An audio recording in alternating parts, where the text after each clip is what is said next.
Good afternoon, everybody. I'm Ben Sykes. I'm Julie's son, Sammy's brother, and I'm also a fourth year medical student, training at the University of Manchester at the minute.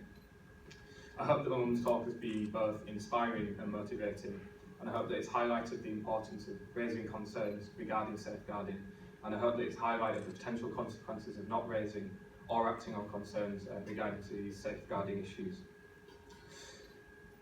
I'd like to talk a bit about how this has affected us as a family, and also about why tackling child sexual exploitation is such a big issue in 2017. Growing up, me and Sammy did always share a good relationship, and I'm not just saying that because she's not here today. Mum would agree that we always did have a close relationship and we held high opinions of one another. Sammy was very proud of the achievements that I was making in sports, and she was very sure that I'd succeed academically. And I had high expectations for her as well. I always say that she seemed much older than 18 years old, which is how old she was when she was stabbed first 2 times. At that time, she was working in retail and also working as a model. And I was sure that she was going to go far in terms of a modelling career. Following Sammy's death, the whole family has suffered immensely, and I think that that's completely understandable.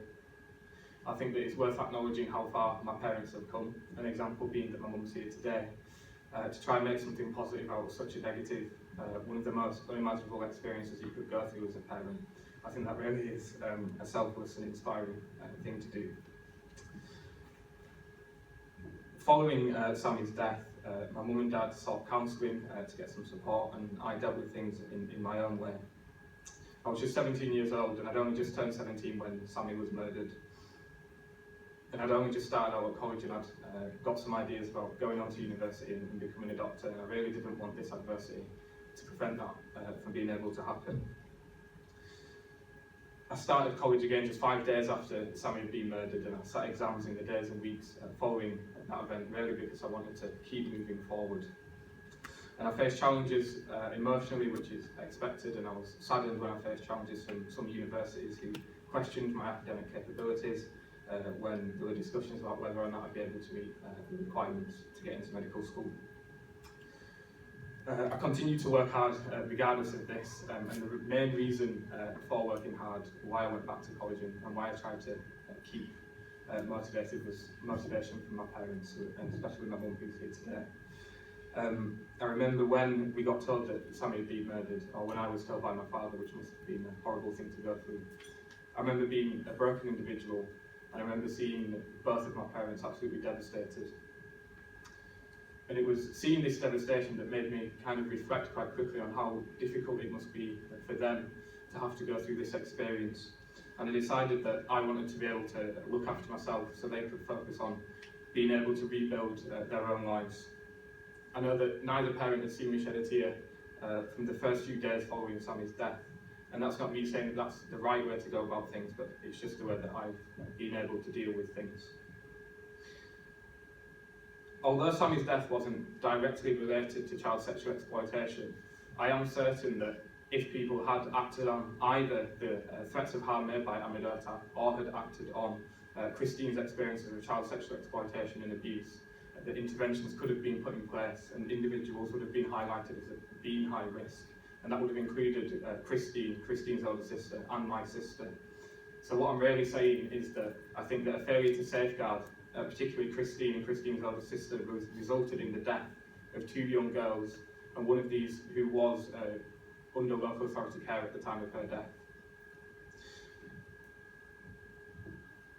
Child sexual exploitation should and is be everybody's business.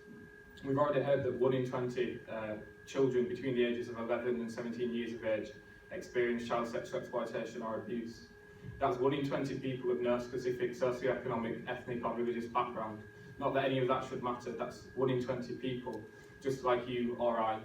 It's 1 in 20 people, and I think that people should reflect on the number of people here in this room today. I think you should reflect on the number of people that you care about, the number of loved ones, family members and friends, and reflect on 1 in 20 individuals experience child sexual exploitation or abuse. And I imagine that if we knew the full picture, that would actually be a conservative estimate and it would be more frequent. We also know, or it appears that child sexual exploitation is becoming an increasing problem. We know that between 2011 and 2015, there was a 76% increase in the number of police-reported child sexual offences. That's in part due to be part to the high-profile cases which have allowed convictions to be secured against perpetrators. And that's allowed victims to have hope that attitudes are changing and that people will be listened to if they do come forward. When I was looking and thinking about what to say today, I came across a quote that I thought was quite appropriate to that statement. Desmond Tutu, an African social activist, once said that in isolation we feel shame.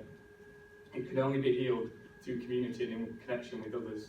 And I think that's very relevant and appropriate to what we're talking about here today. I've said it before and I'll say it again, I do think that we need some superheroes to come and help deal with this atrocity which is happening on such a frequent basis in the country. We need people who are compassionate and empathetic, who are vigilant, but we also need these people to also have the right best practice, the best tools and knowledge about identifying signs of child sexual exploitation and abuse, and knowing how to deal with the disclosure and take that forward in order to keep the most vulnerable people in our society safe. I'd like to thank everybody for listening to my mother and listening to me today. And I'd like to finish by showing you a short clip to give an insight into Sammy's life. Thank you.